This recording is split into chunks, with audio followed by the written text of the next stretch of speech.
আসসালামু আলাইকুম everyone, Sumi's kitchen and ব্লগে সবাইকে স্বাগতম।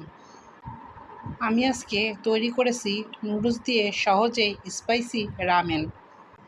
যারা স্পাইসি খাবার পছন্দ করেন আশা করি তাদের কাছে অবশ্যই ভালো লাগবে এই রেসিপিটি।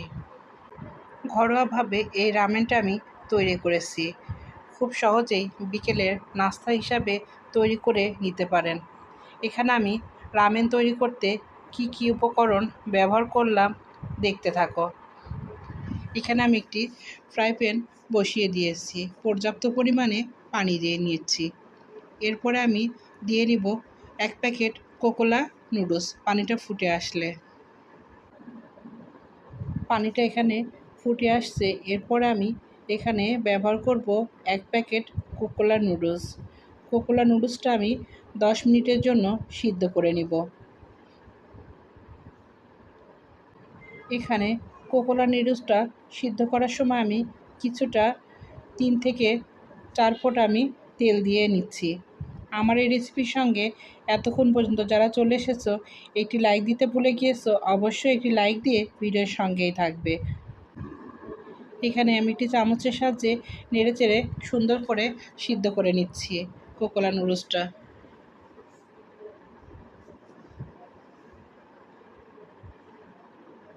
সুন্দর করে সিদ্ধ হয়ে আসলে এরপর আমি চলে যাব অন্য উপকরণে। এখানে নুডলসটা সিদ্ধ হয়ে আসছে, এরপর আমি চলে যাব রামেনের সসটা তৈরি করার জন্য।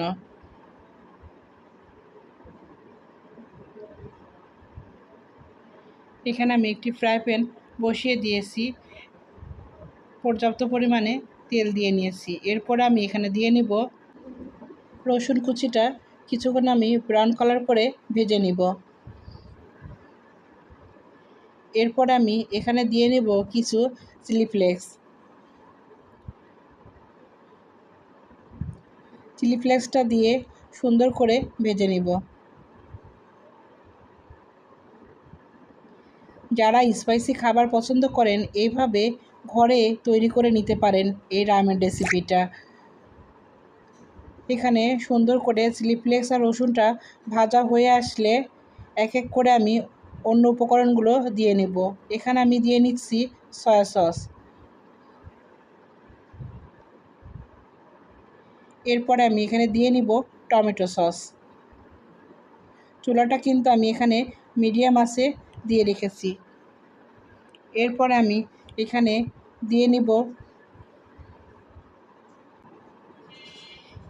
কিছুটা সাদা তিল। সাদা তিলটা দিয়ে কিছুক্ষণ আমি নেড়ে চেড়ে নিচ্ছি। এরপর আমি এখানে ব্যবহার করব 1 প্যাকেট ম্যাজিক মশলা। আমার এই রামেন রেসিপিটা তোমাদের কাছে যদি ভালো লেগে থাকে আমার চ্যানেলটি সাবস্ক্রাইব করে আমার পাশেই থেকে যেতে পারো। এখানে আমি লেবুর 1 সাইড কেটে রস দিয়েছি, তোমরা চাইলে এখানে হোয়াইট ভিনেগারটাও ব্যবহার করতে পারো। আমি ম্যাজিক মশলাটা দিয়ে নিচ্ছি, দিয়ে আরও কিছু সুন্দর করে আমি কিছুক্ষণ নেড়ে নিচ্ছি। এরপরে আমি এখানে যে সিদ্ধ করা নুডলসটা রেখেছিলাম সেটা দিয়ে সুন্দর করে মিক্সড করে নিচ্ছি। এখানে কিন্তু আমি 2 চামচ লাল মরিচের গুঁড়া দিয়ে নিচ্ছি, এটা আমার স্কিপ হয়ে গেছে। এরপরে সুন্দর করে নেড়ে চেড়ে নিচ্ছি। এরপর আমি এখানে দিয়ে নেব 1/2 চা চামচ চিনি, দিয়ে আরও কিছুক্ষণ নেড়ে চেড়ে পরিবেশন পাত্রে তুলে নেব। এখানে আমি পরিবেশনের জন্য একটি ফ্রাই প্যান বসিয়ে দিয়েছি, পর্যাপ্ত পরিমাণে তেল দিয়ে নিচ্ছি। এখানে কিছু আমি কোয়েল পাখির ডিম পোস্ট করে নিব রামেনের সঙ্গে পরিবেশন করার জন্য।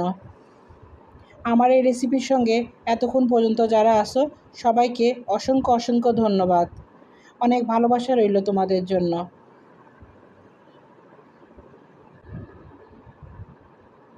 এরপরে আমি ডিমগুলো সুন্দর করে পোস্ট করে নিচ্ছি। তোমরা চাইলে এখানে মাংস বা মুরগির ডিম দিয়েও রামেনটা তৈরি করে নিতে পারো। এরপরে ডিমগুলো পোস্ট করা কমপ্লিট, আমি এক এক করে পরিবেশন পাত্রে তুলে নিচ্ছি।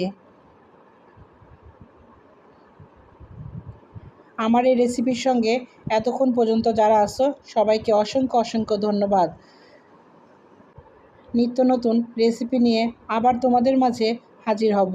আজ এ পর্যন্তই। আল্লাহ হাফেজ। আসসালামু আলাইকুম।